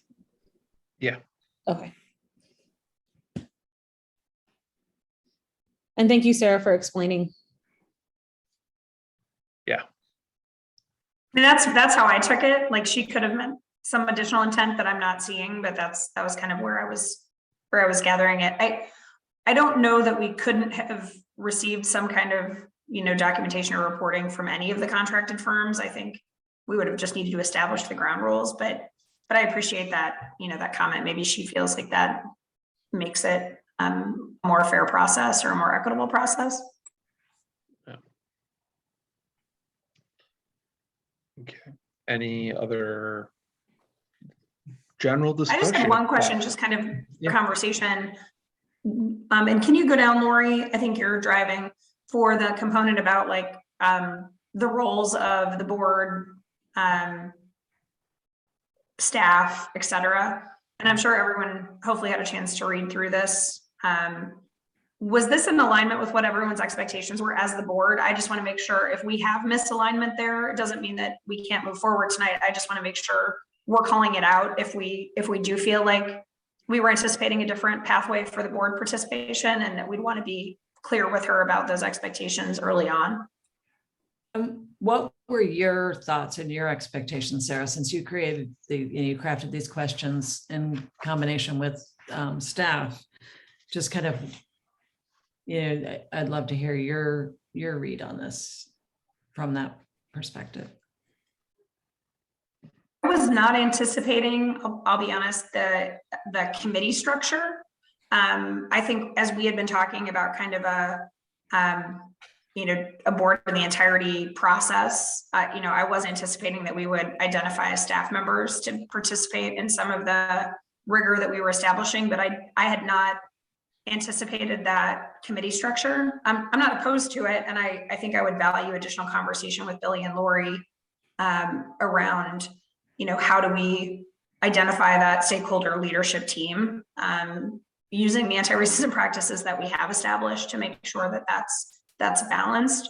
I do also feel like in that format, we probably would not be utilizing the entire board leadership team. I mean, I may be misstating that, but that feels very heavy-handed. Having a search committee of like 15 feels like a lot of people. So, that was probably the only thing that I wasn't as in alignment with as she was sharing that. I'm not opposed to it. I think I had been thinking of this as a responsibility of the board in the entirety, and I don't know that structure works more effectively. But I do like the idea of really, being collaborative with staff and making sure that we have a strong representation from, different areas of the team to be effective in that process. So that was my one, I think, area of note that I wasn't expecting, but I can get on board with. I think we'll need to, as a board, have a really thoughtful conversation about, I think most of us would say we would like to be part of that, but I don't know that that's going to be the right path forward. That's some of what I was wondering about, because when I was doing some of, kind of my conversations with folks in the search industry and talking about the whole board being on it, the feedback that I got was all 7 board members, yes, no more. Like, you don't really want a committee bigger than that. And this is the one position that we are ultimately really responsible for. And that I was in a lot of the language here. I had been thinking much more board responsibility and less staff responsibility, and much more like the consultant or search firm and the board, working together. So I'm wondering if it's possible to kind of go back and say, that's more what we're thinking. Is that possible? What kind of thoughts do you have about it? If there's something that's a red flag there in doing it, if we didn't have the board that we have, I would be concerned about it, and I could see an advantage to doing something like that. I feel good with our board, and with our board being on board with our anti-racism and equity policies. So I guess the question is there room to go back and say, this is a little different than we had pictured it? I don't know what the path forward is, but it wasn't the way I was picturing it.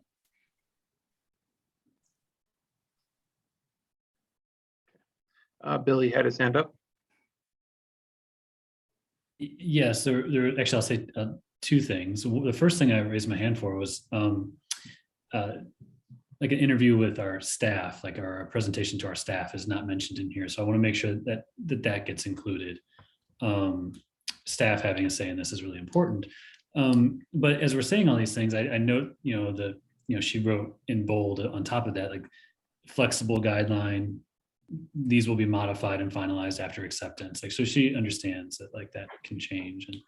And so I'm like, to me, I'm comfortable with it. She's just kind of providing like, here's how I see it right now without all the information. Once we start talking more, we can solidify what you want. But I just want to make sure staff are involved. Like near the end of the process, some type of presentation to staff or opportunity for staff involvement, similar to the way she outlines community participation. Madhurima?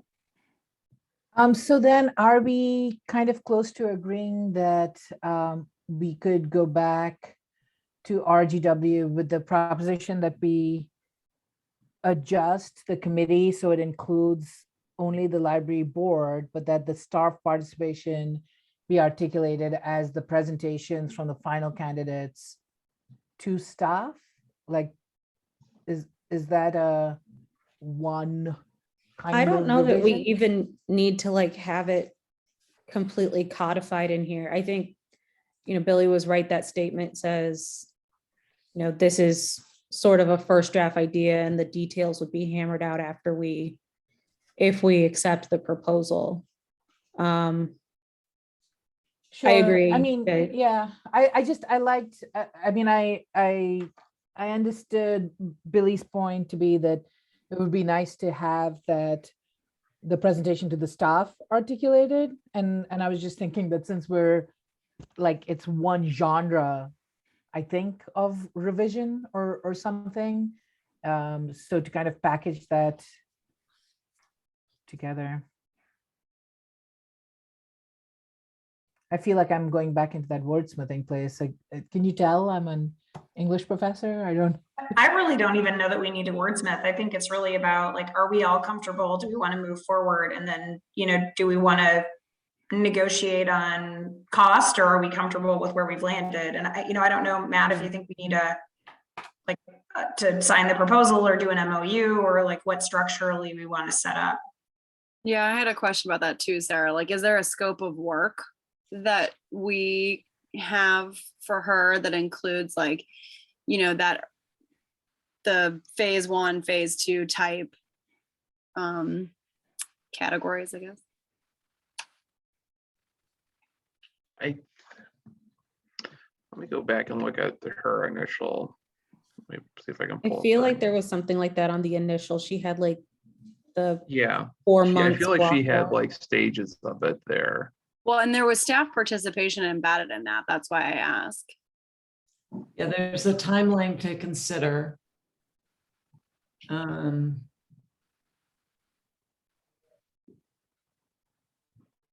Y'all are so organized. I'm trying to find this on my phone.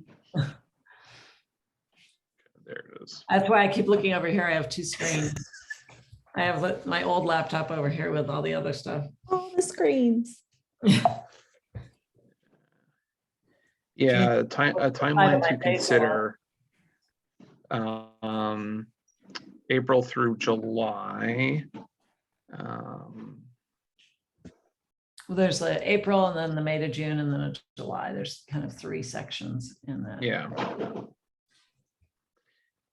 And of course, I think that,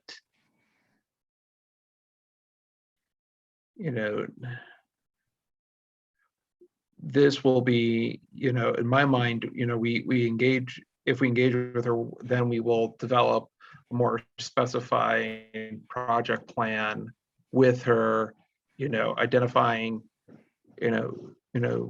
stakeholders that will be engaged, of which a significant portion of that will be staff and other pieces. And those, in my mind, those all kind of come after we agree to work with her. I think one of the conversations we had last time before these questions was, are we having her do the consulting work before hiring her to do the consulting work? How much of this is part of like just a standard proposal thing that we would expect to do, or, you know, have her work out before we agree to work with her? Right. I think it was just Sarah's, you know, had some legitimate questions, and then, Oh, yeah, absolutely.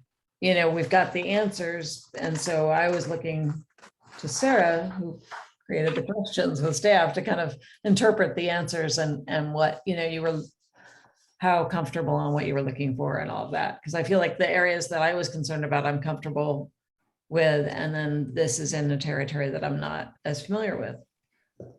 And I'd say is if Billy and Lori are comfortable, I'm comfortable. Because I think that, you know, much of what we were trying to weave through was, are we all clear on who's on first, right? Who's responsible for what parts? And knowing that now, like I feel pretty clear, to your point, Suzanne and Virginia, there's some things we need to smooth out in, you know, the details around kind of process in this facilitation structure. But that to me that's not by any means a deal breaker. I think the big question is, are we comfortable with the scope of work, to Colleen's point, and the price? And if so, let's get moving. And if we're not, let's talk about it. And are you comfortable with the scope of work and like where the answers came based on where your questions were? I think so. I mean, I wish she could take some more burden off of the team at the library? Yes, but I don't think she's built that way. And I don't think that, based on what we want in someone leading the search, she also brings other benefits and resources to the table that other organizations who could do that work don't have, right? So it's a trade-off. Exactly.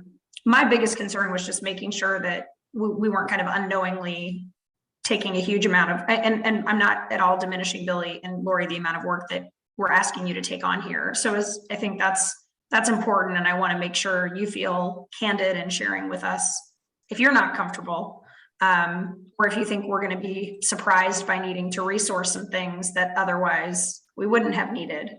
But I think hearing the two of you, I mean, Lori, you haven't spoken up yet, so I value your opinion, but if you're both comfortable, I think her skill set for the scope of work she's provided at this price point feels on point to me. I support having Rashida do this. I think it's going to strain HR for sure, and we're going to have to look at what we can postpone or not prioritize in order to support it. But the search is of utmost importance. I mean, this is what we need to work on right now. I think Billy has shared that he's committed to helping. I think this is the right direction to go in. So I can't raise my hand virtually, but this is Ted. $28,000 for Rashida's contract. And we're obviously going to ask the staff to do more. What would Billy need in HR to make this contract go forward, to find a good new director that the community will embrace?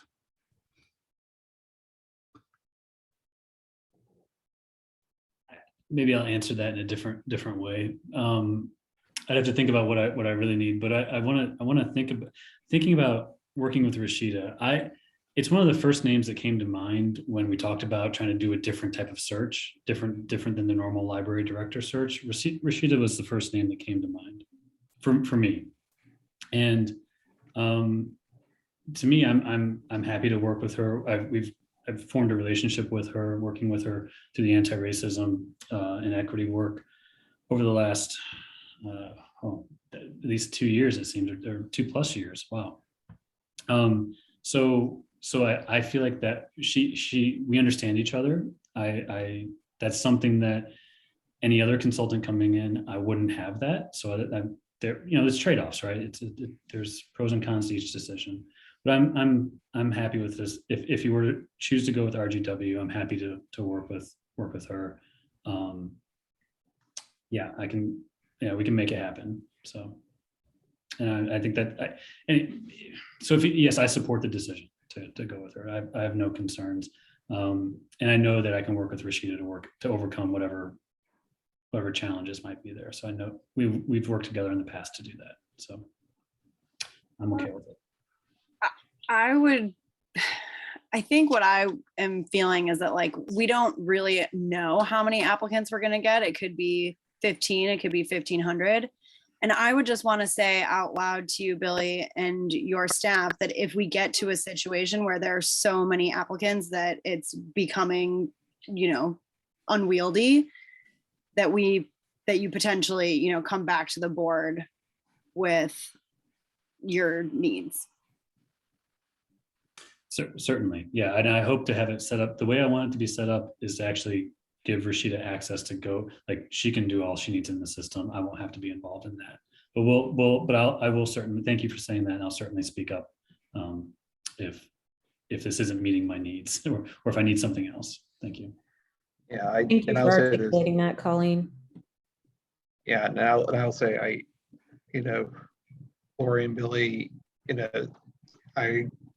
I would support your decision to bring on, part-time or short-term staff to support Billy and HR stuff. I'm all about seasonal staff these days, in all areas. So, but in all seriousness, yeah, if that's what you need, you would have my support to go ahead and initiate that and not have to wait for a board meeting to do that, to shore up what your processes need to be.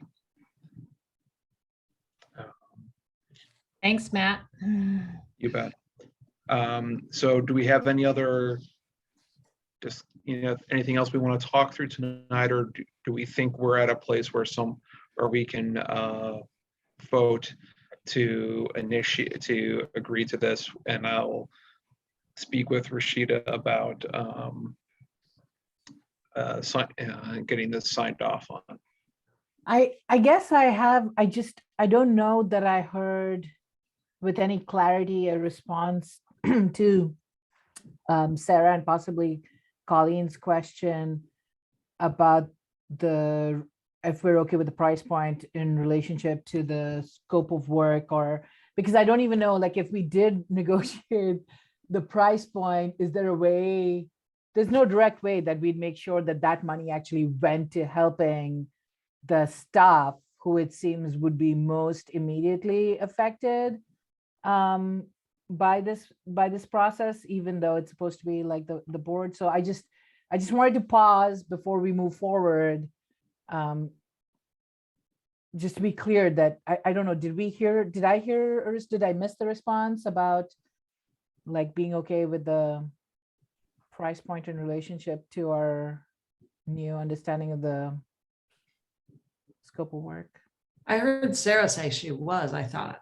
I'm okay. I'm kind of thinking of it as a trade-off. I mean, I would like it to have included some of the things that a traditional firm would have done, but she brings other skill sets to the table they didn't. So, comparing it to some of the things that we had looked at previously, some groups were looking at like 30% of the first year of pay. And, so, I mean, we were really all over the place with bids from, 12,000 to 35. So it's on the high side, but it's not, I don't feel like it's outsized based on what we'd been looking at comparatively. So I think we just have to, I'm also not opposed to us going back and saying, hey, this doesn't fit exactly. And we are going to have additional costs that may have to be attributed to staff support, while Billy frankly over-indexes to help in ways that other firms might not. How would you feel about 22? I mean, I think I would leave it, Matt, I don't know, how often we've been in these kinds of situations or negotiations. Like we can always pick a new number and she can come back and counter. Like, we're not undervaluing, I think, her skill set. I think there can be some give and take. And if she comes back and says it's 28 or no deal, then we make a decision. I think one thing to keep in mind with that is that some of the skills that she brings and some of the understanding of the importance of the anti-racism and equity policy and the work that's being done at the library, like that has a huge value. Yeah, and then And I unenumerated don't one. want to, like, if we're talking about comparing with some of the other firms that we've got a big positive there instead of a negative. Yeah. And- No, and absolutely. I mean, so just keep that in mind in relation to, you know, the way that we value proposals and this whole process. No, I mean, I don't actually disagree. I mean, like, I actually think that the things that we've been talking about in terms of our anti-racist values, which we did feel like several seem to have just sort of missed the boat on that one. And it's unquantifiable as far as I'm concerned, you know, but I just wanted to take a pause before we moved ahead to clarify, you know, like the thing that they say about how many, whatever percentage of medical malpractice things dropped when you took like 5 seconds to make sure that you ran through the process one more time. So I just kind of wanted to do that. And I do also appreciate Billy's reminding us in the chat that there were a couple of proposals that were over 50K. I thought I remembered one that was like 65 or something. So anyway, so I am for it. I just wanted to make sure that we were getting the, I don't know, the space cleared about the money. I mean, even the ones that were looking at a third of the annual pay for the position, like, she's still coming in well within comfortable guidelines. So, and, you know, to Suzanne's point, finding a firm has taken as long as it has because we're looking for something or someone that has the ability to look outside of where we've been looking traditionally, to have priorities that may not always align with the greater library community, you know, who's willing to kind of go out into places that we don't normally have access to. And I think, you know, that is invaluable. And if we need to pay for that, then, you know, maybe we pay for that by helping Billy. I was going to say crassly, like, maybe we'll throw Billy a pizza party, because I know that's like the crass the crass thing that everyone does for horrible ways of appreciating.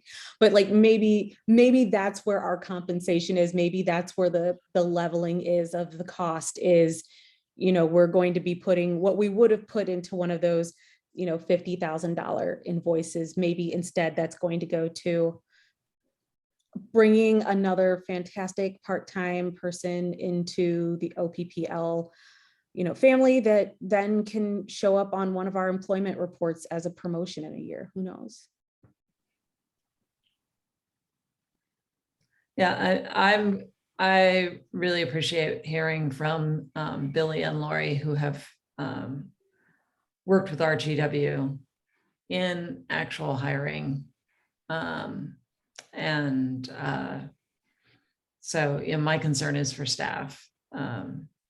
And because I believe that there's many hurdles and struggles that are being eliminated by doing this in one realm. So I really appreciated Sarah bringing up the idea of what, you know, and questioning kind of, are we on the same page about what's happening? And if you all who know that sort of process better feel like we're on the same page, there's a good understanding, and it's able to go forward, then I'm feeling comfortable. But yes, Madarima, I'm all about the pause. I think, you know, where we maybe ran into a bit of trouble before was not pausing when we needed to. So I appreciate that too.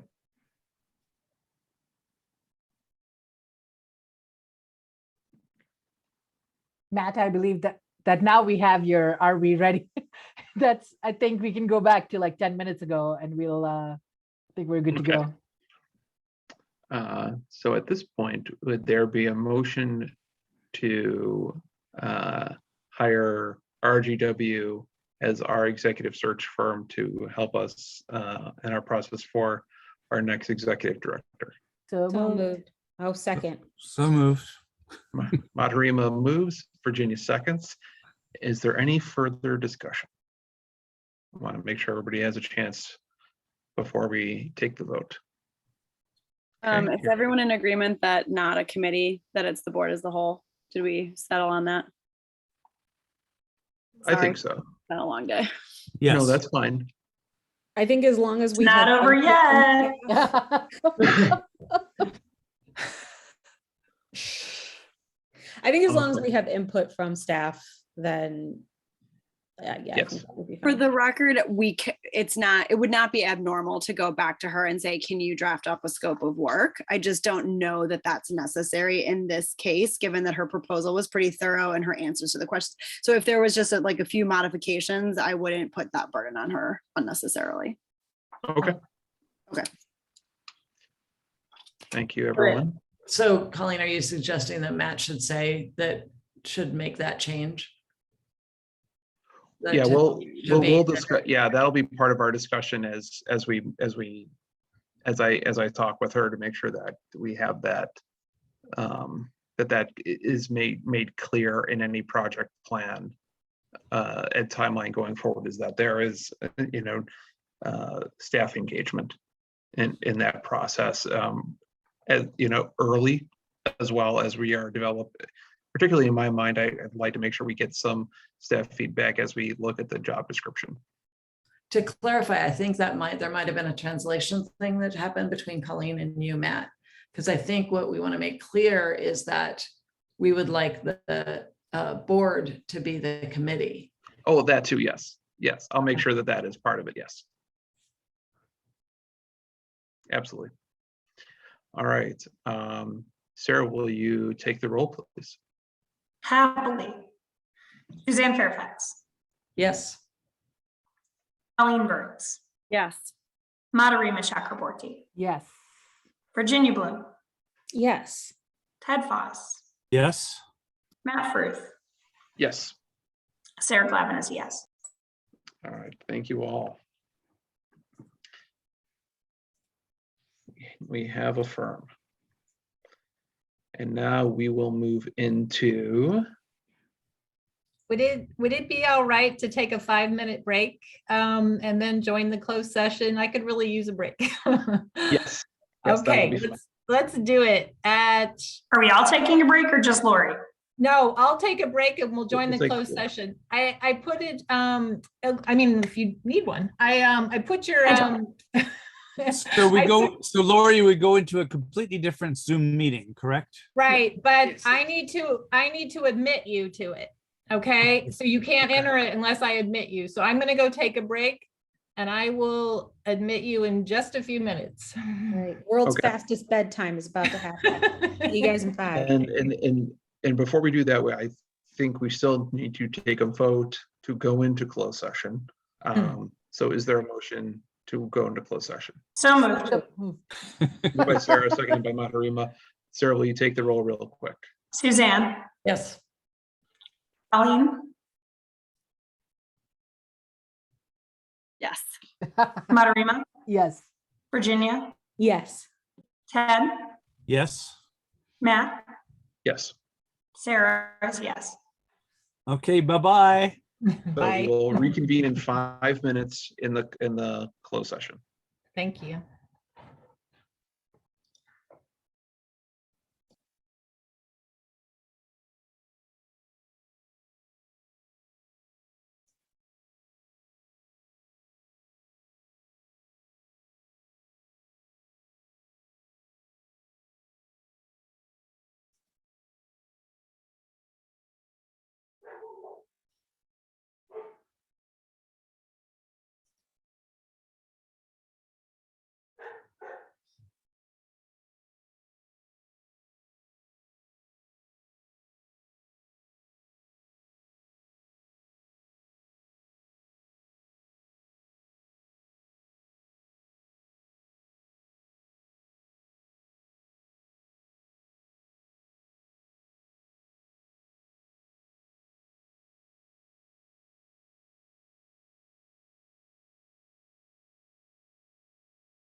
Madarima, that's a really cute photo.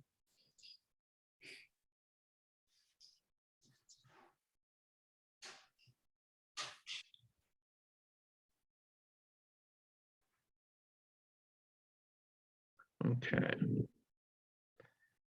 Give. I know Madhurima's, oh, there she is, but I know her laptop is dying. So we'll give 2%. 2%. Question Okay. it. We, having completed our posted agenda, we do stand adjourned for the evening. Thank you all.